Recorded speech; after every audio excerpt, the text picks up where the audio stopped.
Welcome back to Newswatch. There are many resources available in the Washington State Archives open to the public. But did you know that there is one right next to Central Washington University campus? Newswatch reporter Cambry Benatua took a closer look at what they have to offer and how they are taking a step into the digital world. You may walk or drive past this building on the corner of 14th and D Street every day, but have you ever noticed what it really is? It's the Central Region Washington State Archives that opens its doors to the community every day. I take care of 9 counties within Central Washington, all the way from Okanogan to Klickitat County. And within those 9 counties, there's over 650 agencies that we help them manage their records. From school records to criminal cases, water rights, and old advertisements for the Ellensburg market, the archives hold the key to any answers you may have, especially if you're trying to track your family history. I have people from all over the world. We forget that when people immigrated to the United States, they left families from where they came from. And so I had a lady last year from Spain looking for her great-grandparents, and I found their naturalization records and some of the birth records of the children, and were able to trace them once they came here. With 5 regional archive branches across the state of Washington, they help us preserve our history from then to now. They are now modernizing old documents and transferring them to the digital archives so anyone can access them online. It really has centralized records for people.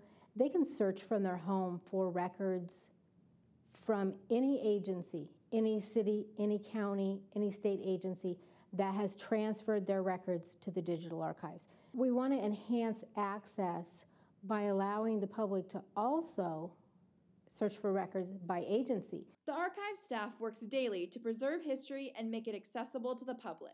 Reporting for Newswatch, I'm Cambry Benatua. The Rotary Park expansion plan is in the final stages of their blueprints and overall design. The current size of Rotary Park is 85 acres. With the expansion, the park will be a total of 115 acres. The excitement doesn't stop here. The park will be adding accommodations for all ages and interests. After a couple design changes, the Ellensburg Parks and Recreation Department came up with this plan. The plan includes 6 full-length soccer fields and 3 smaller soccer fields. For all you dog lovers, the park will include a 2-acre off-leash area for you and your dog to socialize with others. If you are an extreme sport enthusiast, there will be an indoor roller rink, skate park, and BMX track. Other things included are 4 youth baseball fields, an arbitrarium, a soft surface loop trail, and a spray ground. The final plan will be colored and show all the agricultural areas when presented to the City Council. May 21st is the next move forward, and the public is encouraged to pose any questions or make any comments. With springtime here and summer on the horizon, many noxious weeds are sprouting up around Kittitas County. The Noxious Weed Control Board is working to educate the community. I had the opportunity to speak with the Assistant Director of the Noxious Weed Control Board, Mark Eiler. You may be wondering what noxious weeds are currently at high levels in Kittitas County. I'm here with the Assistant Director of the Noxious Weed Control Board, Mark Eiler. Which weeds are at high levels right now?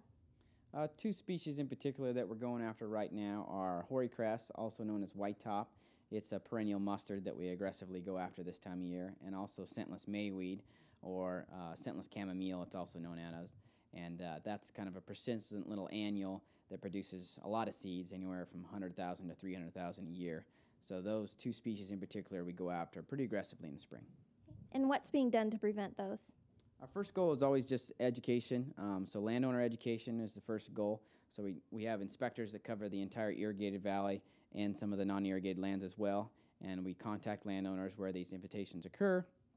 And then we just let them know what they are, their impacts, and then try to get volunteer compliance. How common are these weeds this time of year? They're fairly common in certain areas. They're not widespread throughout the entire county, but they definitely have hot spots, and those are the areas that we're targeting right now. Like scentless mayweed, for example, very common in the Badger Pocket. Hoary cress, for example, is very common in the kind of the north side of the valley up there around Brickmill. And what about for this summer? What can we expect for weeds? 2 families in particular that we go after and spend a lot of time on in the summer are thistles and knapweeds. Spotted and diffuse knapweed, very common in Kittitas County. Canada thistle and musk thistle are two other thistles that we also go after very aggressively. Canada thistle in particular, because of the export market, it's one of the highest priority species to control for the export market. Okay, thank you. You're welcome. Reporting for Newswatch, I'm Janae Birkland. Weineger's homemade ice cream and coffee started in 1949, opening its first drive-in dairy in 1960. The son of founders Truman and Phoebe Weineger, Gary Weineger opened the store on the corner of University Way 5 years ago. There's been a definite increase in business since the store's opening, with Central students bringing in most of their revenue. On any given day, one will see college students studying, friends hanging out, and of course, everyone eating ice cream. Weineger's supervisor, Sarah Jarman, says the customers always make them smile, and her goal is to make them smile.